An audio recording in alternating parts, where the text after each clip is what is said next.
pearl coming into. This is the cricoid cartilage. These are the tracheal rings. Once I see that, I further slide my probe cephalad so that I see a cricothyroid membrane here.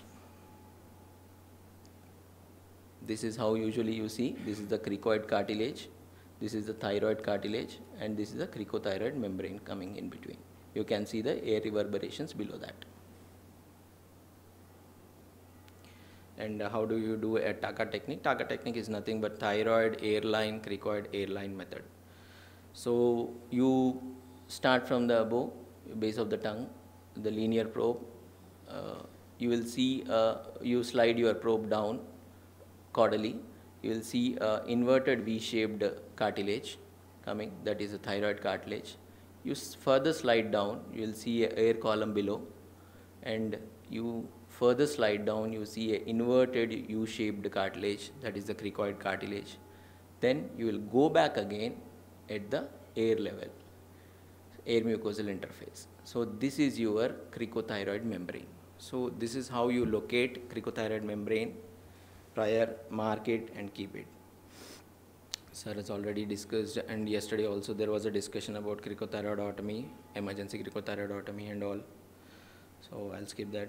So there I end actually. I tried to focus on more practical issues. I tried to focus on how to anticipate, how to prepare for an anticipated difficult airway, what all to keep ready, how to communicate, how to go ahead with the plans. The take home would be, check every patient for a difficult airway. Always be ready with anticipated or unanticipated difficult airway. Teamwork and good communication is must always. And cognitive overload impairs your decision making many a times. You have many equipment around, you don't know, you are not expertised at least in one, then you will create more problems. So adhere to the algorithm always. How senior you may be, you need to adhere to the algorithm. Do not hesitate to declare it a failed procedure and call for help. Okay, you need to keep your egos aside sometimes, and optimize the positioning for procedure whenever you are finding difficulty. Do not repeat a failed procedure again and again, so that you will fail more, and the more the attempts you fail, more difficult it will be to secure an airway.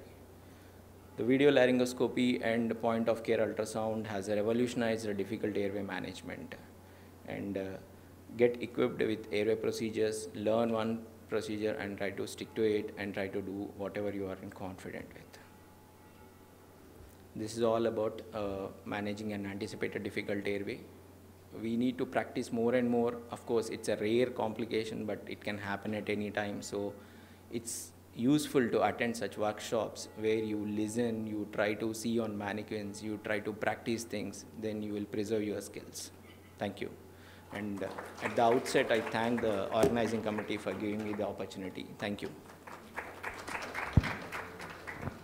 Thank you, sir.